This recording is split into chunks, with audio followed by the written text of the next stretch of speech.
Gold விலை ஏறதுக்கு காரணம் என்னன்னா, கோல்டுக்கும் ஈக்விட்டிக்கும் டாலருக்கும் க்ரூடுக்கும் எல்லாத்துக்குமே ஒரு லிங்க் இருக்கு. அப்படி இருக்கிற போது பார்த்தீங்கன்னாக்கா கோல்டு வந்து இப்போ இன்வெஸ்ட்மெண்ட் ஓரியன்டாக ஆயிருக்கு. மெரிபா பன்னீர் சோடா. ஐ ட்ரஸ்ட் மெரிபா. கோல்டு கடந்த அக்டோபர் மாதத்துலேருந்து பையிங் ஆப்பர்ச்சுனிட்டி வந்திருக்கு. காரணம் ட்ரேடிங் அண்ட் இன்வெஸ்ட்மெண்ட்னா இப்போ என்ன டெக்னிக்கல் ட்ரெண்ட் எல்லாம் பார்த்துட்டு மார்க்கெட்டினுடைய ஆக்டிவிட்டீஸ், இப்போனுடைய குளோபல் ஈவெண்ட்ஸு, இப்போ சமீபத்தில் இந்த ரேட் ஆஃப் இன்ட்ரெஸ்ட் எல்லாம் குறைக்கலாம்னு ஒரு சில பேர் சொல்கிறாங்க. அந்த செய்திகள்லாம் அதுக்கு தகுந்த மாதிரி ரேட் ஆஃப் இன்ட்ரெஸ்ட் இன்னும் குறைஞ்சால் தங்கம் ஏறுவதற்கான வாய்ப்புகள் அதிகம். Source of income, additional income வேணும் அப்படின்னு கேட்டிங்கன்னா 2-3 ஐடியாஸ். இப்போது ஓன் பிஸ்னஸுக்கு அப்படின்னுட்டா திட்டமிடல் இருக்கணும். ரெண்டாவது மேன் பவர் வேணும். எல்லாத்துக்கும் மாரி இந்த லக்குன்னு சொல்லுவாங்க, லக்கு கொஞ்சம் இருக்கணும். Hi, this is VJ Rakshaya Parthi. Gold பற்றியும் மணி சேவிங்ஸ் பற்றியும் நமக்குள்ளார நிறைய கேள்விகள் இருக்கும். அது எல்லாத்தையும் கிளியர் பண்ண இன்னைக்கு நம்ம கூட ஃபினான்ஷியல் பிளானர் விஸ்வநாதன் அவர்கள் தான் இணைஞ்சிருக்காரு. வணக்கம் சார். வணக்கம்மா. வணக்கம். நம்ம இன்னைக்கு மணி சேவிங்ஸை பற்றி, ஸ்மார்ட் மணி, இது சார்ந்த பிஸ்னஸ் நல்லதா இல்லைன்னா நம்ம ஒர்க் பண்ணுறது நல்லதா, இது சார்ந்த நிறைய விஷயங்களை பேச போகிறோம். அதுக்கு முன்னாடி கோல்டு பற்றி ஒரு சின்ன விஷயங்கள் பேசிட்டு அப்புறமா நம்ம அதுக்குள்ளார போகலாம்னு நினைக்கிறேன். இந்த கோல்டு ரேட் அப்படின்னு பார்த்தோம்னா ஸ்டார்டிங்கில் பயங்கரமாக ஏறிட்டே போயிருந்தது, டக்குன்னு அப்புறமா குறைஞ்சது. இப்போ ரெண்டுத்துக்குமே இல்லாமல் கொஞ்சம் சைலண்ட்டாக இருக்குது. இந்த சமயத்தில் கோல்டை வாங்கலாமா இல்லை பொறுத்திருந்து வாங்கலாமா? கோல்டு கடந்த அக்டோபர் மாதத்துலேருந்து பையிங் ஆப்பர்ச்சுனிட்டி வந்திருக்கு. காரணம் குளோபல் ஈவெண்ட்ஸ், டாலர், யூஎஸில் rate of revision of interest, இதெல்லாம் ஒரு கான்செப்ட். கோல்டு விலை ஏறதுக்கு காரணம் என்னன்னா, பங்குச்சந்தைக்கும் கோல்டுக்கும் ஒரு ரிலேஷன்ஸ் இருக்குது. பங்குச்சந்தை இறங்க ஆரம்பித்தா கோல்டு ஏறுவார். ஒரு டெக்னிக்கலாக என்ன சொல்லுவாங்கன்னு கேட்டிங்கன்னா, சில இந்த சார்ட்டு இண்டிகேட்டர்ஸ் எல்லாம் பார்க்குற போது பங்குச்சந்தை வந்து ஓவர் பாட் ரெஜிமில் இருந்தது. கோல்டு பார்த்திங்கன்னா ஓவர் சோல்டு ரெஜிமில் இருந்தது. எப்போது? கடந்த அக்டோபரில். அப்போ இந்த ஓவர் சோல்டுங்கிற போது கீழே இருந்து இவர் மேலே ஆரம்பித்தார்.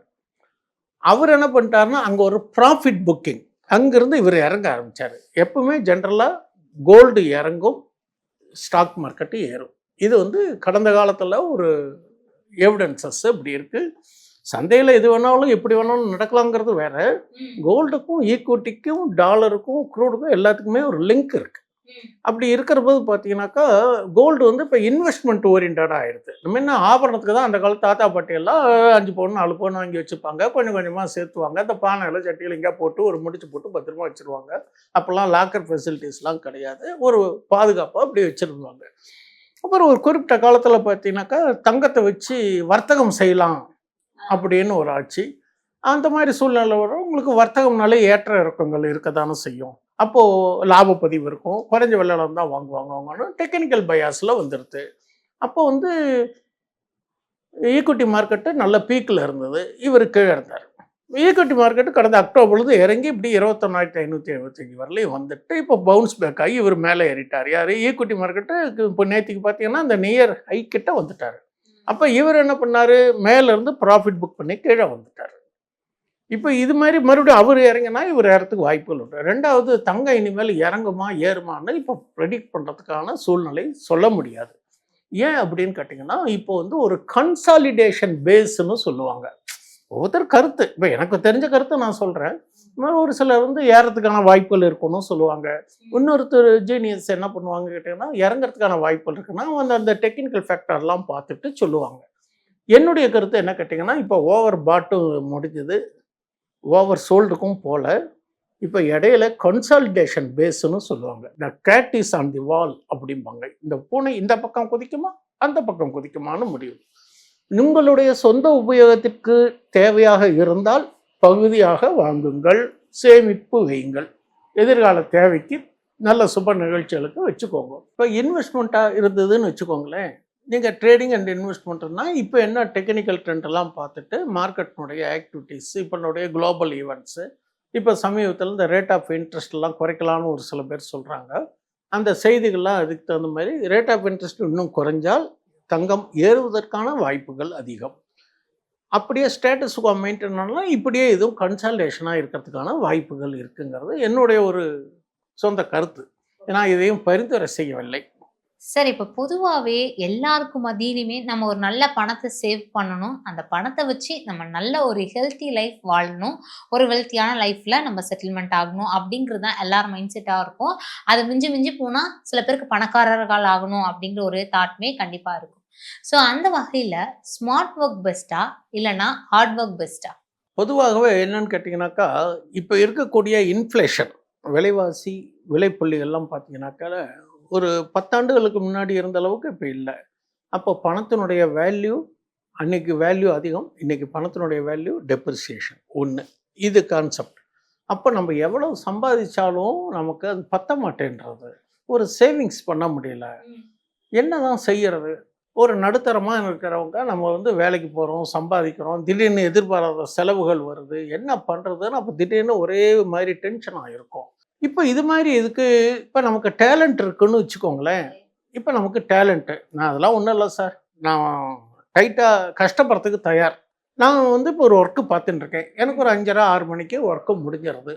ஒரு ப்ரைவேட் கம்பெனியில் இருக்கேன். அப்படின்னா அவங்களுக்கு சில ஐடியாக்கள் நான் சொல்கிறேன். இப்போது நாள் ஃபுல்லாக வேலை செஞ்சுட்டு இருக்கோம். சாயந்தரம் வரோம், கொஞ்சம் ரிலாக்ஸ் பண்ணுறோம்.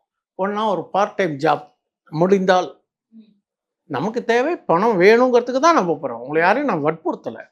Source of income, additional income வேணும் அப்படின்னு கேட்டிங்கன்னா 2 3 ஐடியா சொல்கிறேன். இப்போது ஒரு ஸ்கூல் இருக்குது. ஸ்கூலுக்கு எதிர்த்த மாதிரி ஒரு ஸ்டேஷ்னரி ஷாப் வைக்கலாம். ஒரு சர்வீஸ் ஸ்டேஷன் இருக்குது. வண்டி சர்வீஸ் விட்டால் ஒரு 2 மணி நேரம் ஆகும்னா என்ன பண்ணுவோம்? ஒரு ரிஃப்ளெக்ஸாக ஒரு ஜூஸோ அல்லது ஒரு ஸ்நாக்ஸு இந்த மாதிரி ஒரு மாலை நேர கடைகள் செய்யலாம். இது மாதிரி நம்ம பிளான் பண்ணி அந்த சிச்சுவேஷனுக்கு தகுந்த மாதிரி பிஸ்னஸாகவும் பண்ணலாம் இல்லையா? நிறையா நம்ம ஆஃபீஸ் போகிறோம் சார், நான் கொஞ்சம் ஜாப்பில் இருக்கோம், எனக்கு வெளியெல்லாம் போய் அலைய முடியாது, இந்த மாதிரி எனக்கு டேலண்ட் கிடையாது அப்படின்னா உங்களுக்கு நிறையா இந்த கண்டென்ட் ரைட்டிங் இந்த மாதிரிலாம் வாய்ப்புகள் இருக்குது. அல்லது ஒரு ப்ராஜெக்ட் பண்ணி கொடுங்கோ. ப்ராஜெக்ட் மீன்ஸு அந்த என்ன செக்டாரோ என்ன டொமைனோ அதுக்கு தகுந்த மாதிரி ப்ராஜெக்ட் ஒர்க் பண்ணி கொடுக்கலாம். நமக்கு தேவை வந்து பணம் வர்றதுக்கான வழிகள் என்ன உண்டோ அதைத்தான் நம்ம பார்க்கணும். நம்மளுடைய கால நேரத்தை விரயம் செய்யாமல், வீண் பொழுது போக்காமல், நமக்கு முடிஞ்சதுன்னா அதுக்கு தகுந்த இந்த மாதிரியும் செய்யலாம். செஞ்சால் நமக்கு பண வருமானத்துக்கான வழிகள் உண்டு. அப்போ வந்து எல்லாருமே எடுத்த உடனே யாருமே கோடீஸ்வரன் ஆகிறதுக்கான வாய்ப்புகள் கிடையாது. எனக்கு தெரிஞ்சு நான் ஒரு 83 84 பார்த்தீங்கன்னாக்கா மதிப்பிற்குரிய ஐயா இன்ஃபோசிஸ் நிறுவனர் நாராயணமூர்த்தி ஐயாலாம் எவ்வளோ உழைப்பால் வந்து இன்றைக்கி ஒரு மிகப்பெரிய நிறுவனம் வந்திருக்கு. ஆனா அது எல்லாருக்குமே அமையுமான்னு கேட்டா டவுட். அமையும் அப்படின்னா நம்ம முயற்சிகள் செய்யணும். வாய்ப்புகள் நம்ம முயற்சி செஞ்சாலே வாய்ப்புகள் கிடைக்கும். இப்போ ஹார்ட் ஒர்க் பண்ணி சக்ஸஸ் ஆகாம இருக்கக்கூடிய நிறைய பேர்கிட்ட போய் கேட்டா, நான் ஹார்ட் ஒர்க் பண்ணி நிறைய கஷ்டப்பட்டேன், முயற்சி பண்ணேன், ட்ரை பண்ணேன், எல்லாமே பண்ணேன், ஆனா எனக்கு கிடைக்கல அப்படிங்கிற ஒரு பாயிண்ட் தான் நிறைய பேருக்கு மத்தியில. நீங்கள் ஹார்ட் ஒர்க் பண்ணுற தேர்ந்தெடுக்கக்கூடிய முறை சரியானதாக இல்லை. உங்களுடைய பிளானிங், யுவர் ப்ராஜெக்ட், உங்களுடைய என்ட்ரி, உங்களுடைய சிச்சுவேஷன்ஸ் இதெல்லாம் சாதகமாக இருந்தால்தான் நீங்கள் டெவலப் ஆகிறதுக்கான வாய்ப்புகள் உண்டு. ஒருத்தர் ஒன்று செய்கிறாருன்னா, ஒரு ரோட்டில் ஒரு டீ ஸ்டால் இருக்குது, பக்கத்துலேயே இன்னொரு டீ ஸ்டால் போட்டால் எப்படி இருக்கும்? மாற்று வியாபாரம் செஞ்சால் தானே அங்கே நல்லாயிருக்கும். ஒரே ரோட்டில் 5 டீ கடை டீ ஸ்டால் இருக்குது அல்லது ஒரு ஸ்நாக்ஸ் இருக்குது, வரிசையாக மெஸ் இருந்ததுன்னா பிரிஞ்சு தான் போகுமே தவிர ஒருத்தருக்கான வாய்ப்புகள் குறையும். அப்போ வந்து நம்ம என்ன அதுக்கு மாற்று வித்தியாக வேறு ஒரு பிஸ்னஸ் பண்ணோம். சொன்ன மாதிரி ஸ்கூலுக்கு ஏற்ற மாதிரி, இல்லை ஒரு நம்ம ஆர்டிஓ ஆஃபீஸ் இருக்குது, ஆர்டிஓ ஆஃபீஸ் ஏற்ற மாதிரி ஒரு ஜெராக்ஸ் இன்ஸ்டால் பண்ணலாம். இந்த மாதிரி நிறைய சோர்ஸ் இருக்குது. அதான் அப்படி சொன்ன மாதிரி கண்டென்ட் ரைட்டிங் இது மாதிரி செய்யலாம். எல்லாத்துக்குமே வந்து வாய்ப்புகள் இருக்குது. நம்ம அந்த வாய்ப்புகளை தேர்ந்தெடுப்பது தான் நம்ம திறமை. நம்மளுடைய டேஸ்ட்டுக்கு தகுந்த மாதிரி, நம்மளுடைய திறமைக்கு தகுந்த மாதிரி நம்ம லைஃப் ஸ்டைலை மாற்றிக்கலாம். வாய்ப்புகள் இருக்குது. நம்ம எதுவுமே செய்யாமல் நான் எது செஞ்சாலும் இப்படி இருக்குது, எது செஞ்சாலும் இப்படி தோண்டு போயிருக்கிறனால எந்த பிரயோஜனமும் இல்லை என்பது என்னுடைய கடந்த காலம். நான் பார்த்தீங்கன்னாக்கா எப்போவுமே ஏதாவது ஒன்று செஞ்சுட்டே இருக்கணும்னு நினைப்பேன். ஆக்டிவாக இருக்கணும்னு நினைக்கிறோம். நம்ம மைண்டுக்கு ரெஸ்ட்டு கொடுத்தா முடங்கிடும். இப்ப பல பேருக்கு ஏன் இன்க்ளூட் மீ நெறைய பேருக்கு மைண்ட் செட்ல ஒரே விஷயம் தான் இருக்கும். காலைல எந்திரிப்பாங்க, அரக்க பறக்க கிளம்பி வேலைக்கு வருவாங்க. வேலைய முடிச்சுட்டு வீட்டுக்கு போவாங்க, தூங்குவாங்க. திருப்பி இதே தான் ரொட்டேட் ஆகும் அவங்க லைஃப்ல. அவங்க லைஃப்ல எத நோக்கி பயணிக்கிறாங்க அப்படிங்கிற ஒரு விஷயமே தெரியாது. ஸோ இருக்கிற வேலைய விட்டுட்டு பிசினஸ் ஸ்டார்ட் பண்ணலாம் அப்படின்னு யோசிச்சோம்னா, அந்த பிசினஸ்ல லாஸ் ஆகுமா? அப்படிங்கிற ஒரு கேள்வியும் இருக்கும். இப்படிப்பட்ட இந்த சிச்சுவேஷன்ல வொர்க் போறது கரெக்ட்டா? இல்லன்னா நம்ம ஓனா பிசினஸ் பண்றது கரெக்ட்டா? ஓன் பிஸ்னஸுக்கு அப்படின்னுட்டா திட்டமிடல் இருக்கணும். 2வது மேன் பவர் வேணும். எல்லாத்துக்கும் மீறி இந்த லக்குன்னு சொல்லுவாங்க. அந்த லக்கு கொஞ்சம் இருக்கணும். நம்ம என்னதான் முடித்தாலும் நமக்கு எந்த அளவுக்கு தேருங்கிறது தீர்மானிக்கப்பட்டது தான் நடக்குங்கிறது என்னுடைய கடந்த கால அனுபவம். நான் வந்து என்னுடைய பாலிசியில் என்ன கேட்டாலும் at this age my age is 70 நிறைய அனுபவங்களும் நிறையா சிரமங்களும் பார்த்துருக்கோம். நாங்களும் ஒரு அரசு துறையில் வேலை பார்த்து குறுகிய சம்பளத்தில் தான் சம்பாதிச்சிருந்தோம். அப்போல்லாம் நான் என்ன பண்ணுவேன்னு கேட்டிங்கன்னா, நான் வந்து ஒரு ஸ்டெனோகிராஃபராக அப்பாயிண்ட் ஆயிருந்தேன் டிபார்ட்மெண்ட்டில். அப்போ இந்த டைப் ரைட்டிங் இன்ஸ்டியூட்லாம் இருக்குது பார்த்தீங்களா, அங்கே போய் பார்ட் டைம் கிளாஸ் எடுப்பேன் நான். எனக்கு அடிஷனல் இன்கம் என்னை பற்றி நான் சொல்கிறேன். இது மாதிரி உங்களுடைய நேச்சர் ஆஃப் ஒர்க் என்னவோ அதை செலக்ட் பண்ணி அதுக்கு அலைடாக போய் நம்ம செய்யலாம். இப்போ நான் வந்து 30 வயசில் இருக்கிற போது இந்த மாதிரி பார்ட் டைம் ஜாப் பார்த்தேன். அது எனக்கு ஒரு additional income to my family. நான் என்ன பண்ணுறது, ஐயோ எனக்கு நேரம் சரியில்லை, நான் இப்படின்னு நினச்சி நான் வந்து பேசாமல் இருக்கல. ஏதோ ஒரு முயற்சி பண்ணணும். அதேமாரி கொஞ்ச காலத்தில் வந்து பார்த்தீங்கன்னாக்கா, நான் ஓரளவுக்கு என்னுடைய சுய தேவைகளை பூர்த்தி பண்ணி குடும்பத்தையும் நடத்தி வச்சு பிள்ளைகளை படிக்க வச்சு அன்றைக்கி இருக்கிற காஸ்ட் ஆஃப் லிவிங்கு எனக்கு ஒரு அடிஷனல் இன்கம். இன்றைக்கி எவ்வளோ இருந்தாலும் பத்தாது. இன்றைக்கி காஸ்ட் ஆஃப் லிவிங் இன்க்ரீஸ் ஆகிடுது, பல மடங்கு ஏறிடுது.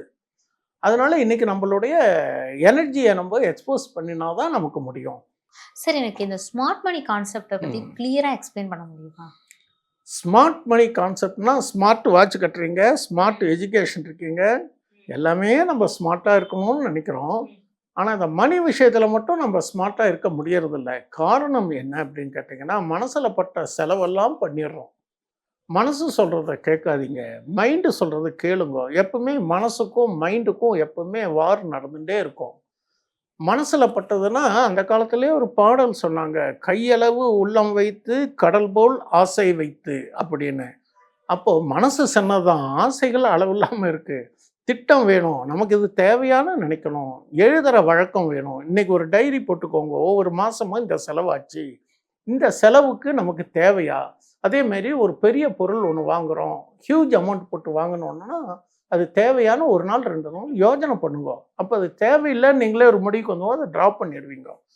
இப்போ பார்த்தீங்கன்னா எல்லாருமே வந்து இந்த யூபிஐ பேமெண்ட் வந்துருச்சு பார்த்தீங்களா. ஆமாம், எல்லாருமே டீ கடையில் போய் டீ குடித்தாலும் ஒரு 15 ரூபாய்க்கு உரைக்க வேண்டியது, அல்லது ஒரு பஸ் டிக்கெட் 5 ரூபா 6 ரூபானாலும் அதுலேயே இனிமே. இப்போ எல்லாமே யூபிஐ வந்தோடனே மனிதர்களுக்கு பொதுவாகவே செலவழிக்கும் தன்மையினுடைய அவசியம் தெரியாமல் போய்விட்டது. பாக்கெட்டில் நீங்கள் ஒரு 2000 ரூபாயோ 1000 ரூபாயோ வச்சுக்க, அது எடுக்கிற போது எண்ணி பார்த்து செலவுணும். எண்ணி பார்க்கறதுல 2 விஷயம், ஒன்று எண்ணி பார்க்கறது, ஒன்று மனசில் எண்ணி பார்க்கறது. அப்போ நம்ம எதையுமே எண்ணாமல் பண்ணிடுறோம், மனசுலேயும் அதை பற்றி எண்ணங்கள் வராமல் செஞ்சிடறோம். அதேமாரி எல்லாமே போயிட்டு நம்ம ஆன்லைனில் ப்ராடக்ட்ஸ் வாங்கணுங்கிறது கூடுமானவர்களையும் தேவையான யூஸ் பண்ணிக்கணும். நமக்கு அது தேவையா, பொருள்களுடைய தன்மை என்ன, இதெல்லாம் பார்க்கணும். இது மாதிரிலாம் பார்த்து தான் நம்மளுடைய ஸ்மார்ட் மணியை டெவலப் பண்ணுறதுக்கு என்னென்னா, நம்ம கூடிய வர வருமானத்தில் செலவை குறைச்சாலே அது ஒரு சேமிப்பு. உங்களுடைய தேவையில்லாத செலவை குறைச்சாலே நமக்கு ஒரு சேமிப்பு. அப்போ அந்த சேமிப்பை வச்சுக்கிட்டு ஒன்றும் பண்ண முடியாது. அப்போது உங்களுக்கு என்ன பண்ணணும், ஏதோ ஒரு இன்வெஸ்ட்மெண்ட்டுக்கு போகணுன்னு நினைப்பீங்க. அப்போ யார்கிட்டையாவது கேட்பீங்க, ஐயா அந்த மாதிரி என் கையில் ஒரு 5000 ரூபா இருக்குது, மாதத்துக்கு என்ன 2000 ரூபா மீதப்படுத்த முடியும் அப்படிங்கிற போது அந்த 2000 ரூபாய் முறையாக பயன்படுத்துங்க. ஒரு மாதத்துக்கு 2000 ரூபா, வருஷத்துக்கு 24,000 ரூபா, 5 வருஷத்துக்கோ 3 வருஷத்துக்கோ அதை மல்டிப்ளை பண்ணி பாருங்க. அப்போ அதனுடைய growth காம்பவுண்டிங் ஆஃப் மணி தெரியும்.